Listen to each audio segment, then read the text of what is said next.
हत्याकांड में आरोपियों का हाफ एनकाउंटर। जी हां, कटनी से बड़ी जानकारी। बीजेपी नेता की हत्या से जुड़ा अपडेट सामने आया है। नीलेश रजक की हत्या के दोनों आरोपी गिरफ्तार किए गए। अकरम खान और प्रिंस जोसेफ गिरफ्तार किया गया है। कजरवाड़ा में आरोपियों के साथ मुठभेड़ हुई थी पुलिस की, तो मुठभेड़ में दोनों आरोपी गंभीर रूप से घायल हुए हैं। दोनों आरोपियों को जबलपुर रेफर किया गया है। इस वक्त की बड़ी जानकारी आपको बता रहे हैं कटनी से, जहां पर बीजेपी नेता की हत्या से जुड़ा यहां पर बड़ा अपडेट सामने आया। हाफ एनकाउंटर देखने को मिला। बताते चले कि नीलेश रजक की हत्या के दोनों आरोपी गिरफ्तार कर लिए गए हैं। अकरम खान और प्रिंस जोसेफ आरोपी बताए जा रहे हैं जिनकी गिरफ्तारी हुई है। कजरवाड़ा में आरोपियों के साथ पुलिस मुठभेड़ हुई थी, तो मुठभेड़ में दोनों आरोपी गंभीर रूप से घायल हुए। दोनों आरोपियों को जबलपुर रेफर किया गया है।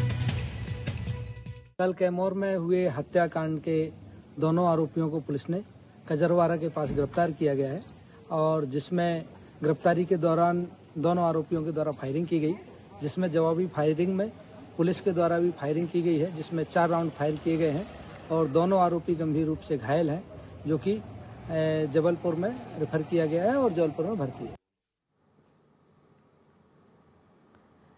और देखिए, कटनी गोलीकांड के आरोपियों पर सख्ती होगी। आरोपियों के अवैध मकानों पर बुलडोजर चलेगा। बीजेपी नेता की हत्या के बाद इलाके में तनाव का माहौल देखने को मिल रहा है, तो स्थानीय लोगों ने आरोपियों पर कार्रवाई की मांग की थी। सुप्रीम कोर्ट की गाइडलाइंस के हिसाब से कार्रवाई होगी, तो थाना प्रभारी और हेड कांस्टेबल लाइन अटैच किए गए हैं। विजय राघवगढ़ और कैमूर थाना क्षेत्र में धारा 163 लागू कर दी गई है। तो बड़ी जानकारी इस पूरे हत्याकांड से जुड़ी हुई सामने आई है, जहां पर आरोपियों पर सख्त कार्रवाई की बात कही जा रही है। अवैध मकानों पर बुलडोजर, आरोपियों के अवैध मकानों पर बुलडोजर चलाने की बात भी कही जा रही है। बीजेपी नेता की हत्या के बाद से इलाके में तनाव का माहौल देखने को मिल रहा है। स्थानीय लोगों ने आरोपियों पर कार्रवाई की मांग भी की थी। उधर सुप्रीम कोर्ट की गाइडलाइंस के हिसाब से कार्रवाई होने की जानकारी सामने आई है। थाना प्रभारी और हेड कांस्टेबल लाइन अटैच किए गए हैं। इसके अलावा विजय राघवगढ़ और कैमूर थाना क्षेत्र में धारा 163 लागू कर दी गई है।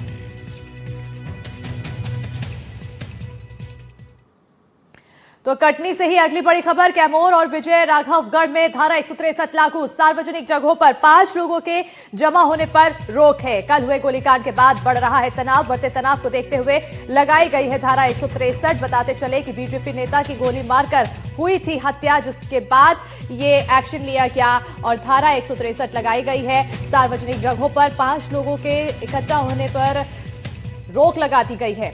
बीते दिन गोलीकांड के बाद तनाव बढ़ता हुआ दिखाई दे रहा है। ऐसे में भारी संख्या में पुलिस बल की तैनाती भी की गई है और साथ ही साथ 2 आरोपियों को गिरफ्तार भी किया गया है। पुलिस के साथ इन दोनों आरोपियों की मुठभेड़ हुई थी और उसके बाद इन दोनों की गिरफ्तारी हुई है, और गिरफ्तारी के साथ ही साथ अब इलाके में तनाव की स्थिति भी बन रही है, जिसको देखते हुए प्रशासनिक अमला पूरी तरह से मुस्तैद दिखाई दे रहा है। साथ ही धारा 163 भी लागू कर दिया गया है, जिसके तहत अब सार्वजनिक जगहों पर 5 लोगों के इकट्ठा होने पर रोक है।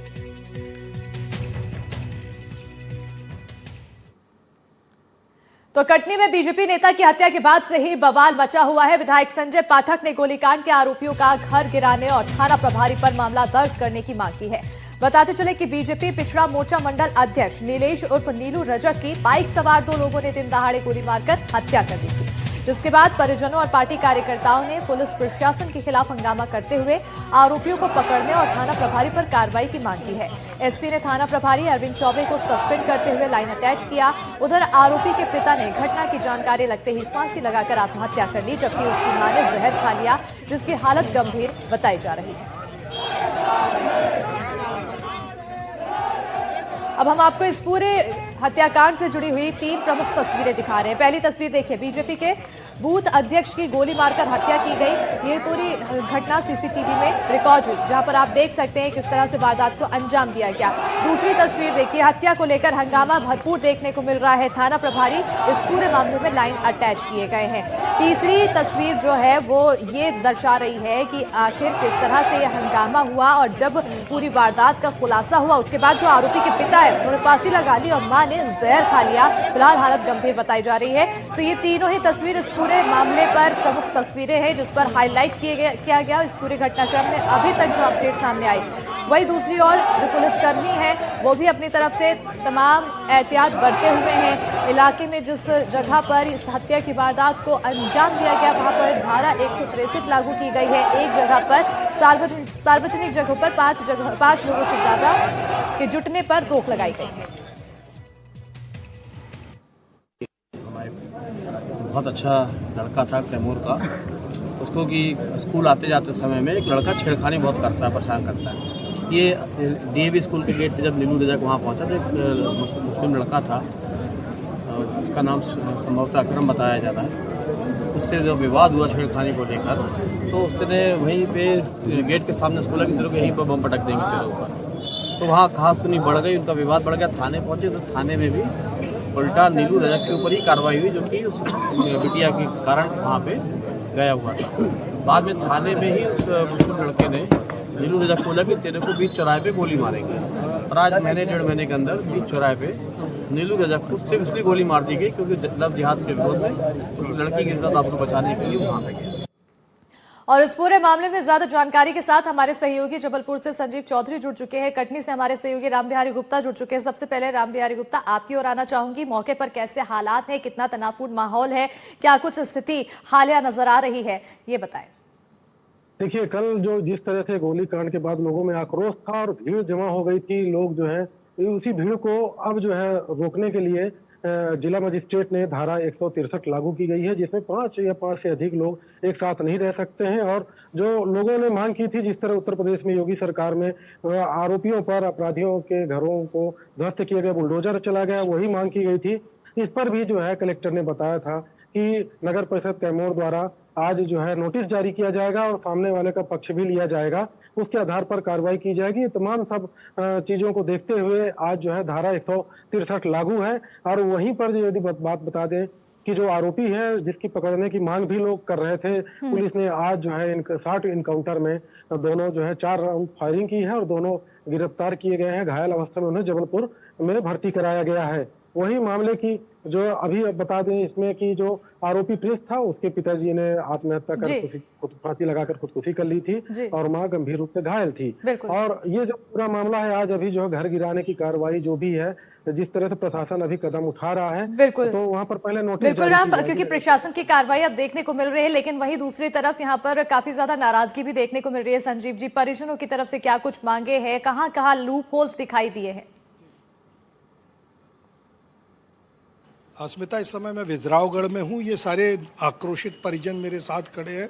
इन लोगों का ये आक्रोश है कि जो शॉर्ट इनकाउंटर हुआ है, उसके आरोपियों को गवर्नमेंट हॉस्पिटल के बदले एक निजी हॉस्पिटल में ले जाया गया है और बड़ा वीआईपी ट्रीटमेंट दिया जा रहा है। ये लोग बहुत सुबह से ही आक्रोशित हैं और लगातार भीड़ बढ़ती जा रही है। जो लोग हैं, क्या चाहते हैं आप लोग? देखिए, मेरे भतीजे को जिस विभत्स आरोप है जो क्षमा योग्य नहीं है और हम उसको कभी क्षमा नहीं करेंगे। और कानून से निवेदन करते हैं कि हमें उसी प्रकार उस अपराधी को भी उसी सत्ता के और जुबान साथ नहीं दे रही कि उसके साथ हम क्या चाहते हैं। जो हमारा भाई जो पड़ा है लहू लुहान, क्या चाहते हैं? बहन जी हैं आपके भाई की हत्या हुई है। बस मेरे भाई को न्याय चाहिए। जिस तरीके से मेरे भाई को मारा है, वो अपराधियों को उसी तरह से भी मारा जाए, बस मैं यही मांगती हूँ और कुछ नहीं। जिस तरह से मेरे भाई को मारा गया है रोड पे, उसी तरह से उनको भी मारा जाए और उनका एनकाउंटर किया गया है और उनको एडमिट करा के इलाज कराया जा रहा है प्राइवेट हॉस्पिटल में। ये बताइए कहाँ का न्याय है? पुलिस के ऊपर गोली चलाई उसने। सर नीलेश रजक जी और बजरंग दल के मंडल अध्यक्ष थे, पिछड़ा भारतीय जनता पार्टी पिछड़ा वर्ग के मंडल अध्यक्ष थे। एक पदाधिकारी के ऊपर एक 2 गोली का मुल्ला आता है और चेस्ट में गोली मार के चला जाता है। पुलिस प्रशासन का कहना है, एसडीएम महोदय गुप्ता जी का कहना है कि पुलिस के ऊपर उसने फायरिंग की, पुलिस को एक भी गोली नहीं लगी और पुलिस ने गोली चलाई तो उसके पैर में गोली लगी। बंदा जाता है, एक पदाधिकारी के चेस्ट में गोली मारता है और पुलिस प्रशासन उसके पैर में गोली मारती है। इसका मतलब यह है कि पुलिस प्रशासन की डीलिंग है उससे। पुलिस प्रशासन को वो चंदा देता था क्योंकि वो ड्रग्स, दारू, गांजा सभी प्रकार के असामाजिक तत्वों के काम करता था। वो मेरा उनसे निवेदन है कि तत्काल उसके चेस्ट में गोली मारी जाए और पूरे हिंदुस्तान में मैसेज दिया जाए कि अगर भारतीय जनता पार्टी के किसी भी कार्यकर्ता के या पदाधिकारी के ऊपर खरोंच भी आ गई तो भारतीय जनता पार्टी के सीएम पीएम सब उनके साथ हैं। भारतीय जनता पार्टी का मामला नहीं है, ये एक व्यक्ति का मामला है। ये व्यक्ति का मामला भाई। सर्वप्रथम मैं तो ये कहूँगा सर कि इसमें पूरी गलती कैमूर टीआई की है। क्योंकि सर्वप्रथम जो विवाद हुआ था, एक महिला को छेड़छाड़ के ऊपर वो कर रहे थे, तो मेरे भाई ने उनको रोका था और रोकने के बाद जो विवाद हुआ था, जो कैमूर टीआई थे उन्होंने उनके ऊपर उल्टा केस लगा दिया था काउंटर का। और उसके बाद जो घटना, उन्होंने पुलिस के सामने कहा था कि मैं गोली मारूंगा, अपराधी ने यही कहा था कि मैं गोली मारूंगा, और उसने 20 सड़क पे ही 2 महीने बाद गोली मार दी। तो कल को ये कृत्य दोबारा ना हो, उस आरोपी को क्या कि कल को फिर जाएगा जेल, वापस आएगा, फिर किसी को गोली मारेगा, तो इसकी क्या गारंटी कि वो आगे चल के ये कृत्य नहीं करेगा। अभी जो पोस्टमार्टम अभी भी नहीं हुआ है, आप लोग क्या चाहते हैं? पोस्टमार्टम हम ये क्यों चाहते रोका हैं कि गया? सर कि सर्वप्रथम उसका घर गिराया जाए, कि जो आगे चल के कि ऐसा कृत्य ना करे। और दूसरी बात यह है कि अगर जो कृत्य किया है तो उसका निजी हॉस्पिटल में उसका इलाज क्यों जारी है? नहीं, उसको गोली मारी। कोई भी व्यक्ति के साथ ऐसा कृत्य होता है तो उसको गवर्नमेंट हॉस्पिटल ले जाया जाता है, लेकिन उसको वीआईपी ट्रीटमेंट दिया जा रहा है और अच्छी खासी वीआईपी व्यवस्था के साथ में उसका ट्रीटमेंट, और अपराधी को इतना फिर से चलने योग्य बनाया जा रहा है कि वो फिर जाके अपराध करेगा। तो मेरा निवेदन यही है कि उसका घर गिराया जाए और ऐसा हमको बताया जाए कि भाई आगे चल के वो कृत्य ऐसा ना करे। क्या इसका रीजन उसने निकलेगा? 2 धमकियां दी थी भाई को, एक गोली मारने की और एक बम पटकने की। अभी तो गोली मार दिया है, अब वो इस तरीके से उसका ट्रीटमेंट कराया जाएगा तो कल को जाके वो बम भी पटक देगा घरों में। जमानत में वो बाहर आ जाएगा। कल को बम भी पटक परिवार में 2 बच्चे हैं, एक छोटी बच्ची है और एक बच्चा है जो कि अभी तक सदमे में है। वो बच्चा बोलने की हालत में नहीं है, सुनकर भी पिताजी की ऐसी हत्या सुनने के बाद वो बोलने की हालत में नहीं। आगे चलकर उनका भरण पोषण कौन चलाएगा, बताइए आप। अस्मिता, पूरा परिवार बहुत सदमे में है और यहाँ उनके साथ के लोग हैं, मित्र हैं, वो सब इधर इकट्ठे हो गए हैं। पुलिस बल भी बहुत सारा यहाँ पर तैनात किया गया है। अभी काफी देर तक परिवारजनों ने इस बात के लिए आरोप लगाए हैं कि उसका निजी हॉस्पिटल में क्यों इलाज कराया जा रहा है। और पुलिस प्रशासन और प्रशासन से भी जब मेरी बात हुई तो कोई भी ये बात बताने के लिए निजी अस्पताल में आरोपी का इलाज क्यों कराया जा रहा है, ये कहा जा रहा है कि उसे रेफर किया गया है। तो सामान्य तौर पर तो एक गवर्नमेंट हॉस्पिटल जो जबलपुर की मेडिकल कॉलेज है, बड़ा हॉस्पिटल है, जिले का महाकौशल का सबसे बड़ा हॉस्पिटल है, वहाँ इलाज कराए जाते थे। तो इस बात को लेकर ये सब लोग बहुत आक्रोशित है और जैसे जैसे दिन बढ़ रहा है अभी तक बिल्कुल संजीव जी, क्योंकि उनके परिवार के सदस्य के साथ जब ऐसा हुआ तो उनका आक्रोशित होना बनता भी है और वो अपना गुस्सा और अपनी जायज मांग रखते हुए दिखाई दे रहे हैं। अस्मिता, एक बात जी संजीव जी बिल्कुल, ये लोग सब इसी मांग पर अड़े हुए हैं कि जब तक अपराधियों को सजा दी जाए, उनका इलाज जो है वो वीआईपी का है, जो कहा इनके आरोप है कि किया जा रहा है, उसे ना किया जाए। और ये परिवार अपनी सुरक्षा चाहता है, पूरा ये जो परिवार है, 2 बच्चे का यही कहना है कि जब उसने गोली मारने के लिए कैसी कहा सजा था, की मांग उसने है? गोली मार दी है आरोपियों और को बम कैसी फेंकने सजा को भी चाहते कहा हैं? था, तो कहीं ऐसा ना हो कि इनके परिवार के साथ ये आरोपियों के लिए कैसी सजा चाहते हो आप? डीएवी स्कूल में बम फेंकने की बात कही गई थी, जिसकी शिकायत है हमारे मतलब कि टीआई साहब को की गई थी कैमूर को। उसके बाद भी उन्होंने कोई एक्शन नहीं लिया। अगर उस टाइम पे उन्होंने एक्शन लिया होता तो आज ये दिन देखना नहीं पड़ता। तो कोई भी व्यक्ति सुरक्षित नहीं है। आज उनके साथ ये चीज हुई है, कल को किसी के साथ भी हो सकती है, कल को उनके बच्चे के साथ हो सकती है, बड़े के साथ, किसी के साथ भी हो सकती है। और यहाँ तक ये इन लोगों के आरोप है कि पुलिस पहुंची स्पॉट में, 2 घंटे तक पुलिस नहीं आई। पूरा प्रशासन, पूरा पुलिस प्रशासन भ्रष्ट है, कैमूर का टोटल भ्रष्ट है। पैसा खा रहे हैं, पैसा खा के जुआ सट्टा सब खिलवा रहे हैं, गांजा दारू बिकवा रहे हैं। ये बताइए किस तरीके की आप लोग सजा चाहते हो?